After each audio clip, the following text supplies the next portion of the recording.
Hi guys, I've been grading your comments on the peppered moth assignment that was assigned on Wednesday, and there were a few misconceptions or things that a lot of people were getting wrong.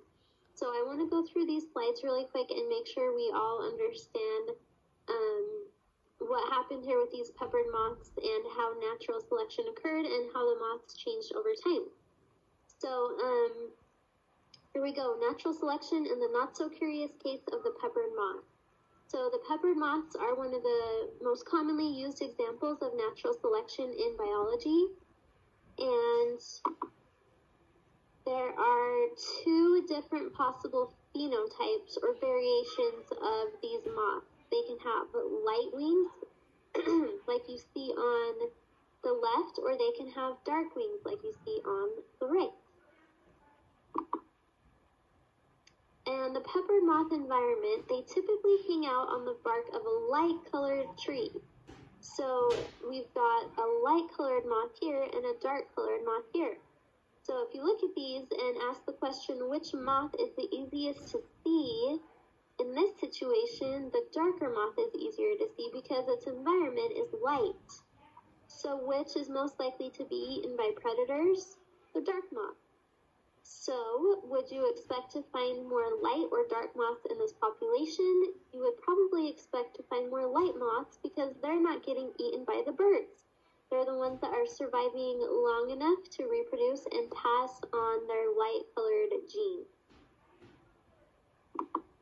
But something happened called the Industrial Revolution, and this occurred from the years about 1760 to 1840. During this time, there was an increased use of machinery and fossil fuels that caused excess pollution to be released into the environment. And the environment changed. And this happens a lot in nature. The environment changes.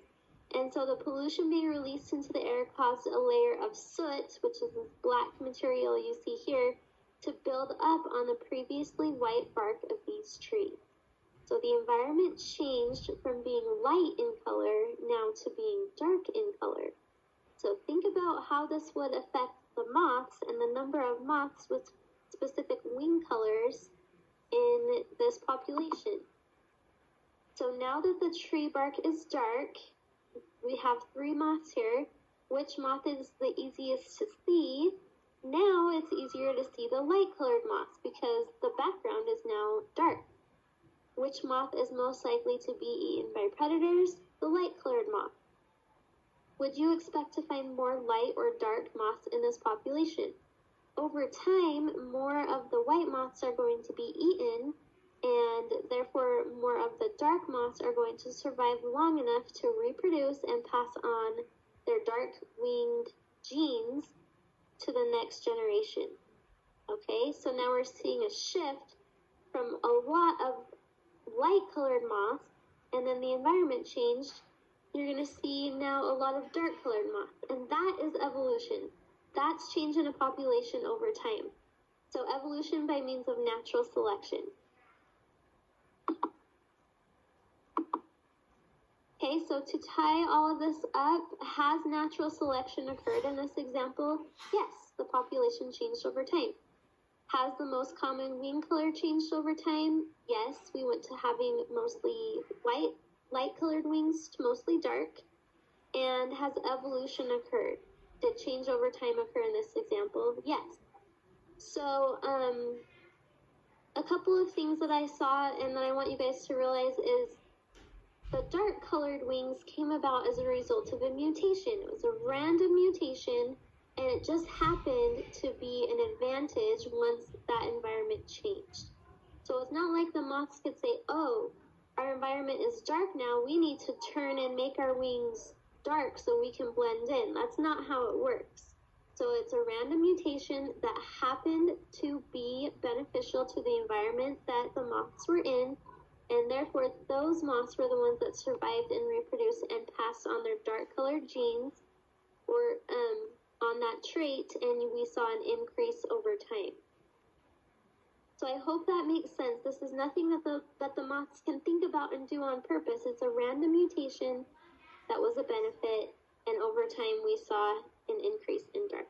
Now what ended up happening is they passed something called, this is just a fun fact for the end, they ended up passing something called the Clean Air Act, I think is what it was called, and so there was now less pollution in the air, and the bark of the trees kind of cleared up and they turned light again. So what do you guys think happened to the populations of moths? It made a shift again. So now that the background is light again, and we still have a few light-colored moths there, they're the ones that would be most likely to survive now and reproduce and pass on those light-colored genes for light-colored wings, and it shifted the other way again. So that's evolution, and hopefully that helped to clear it up if you guys were confused from that website.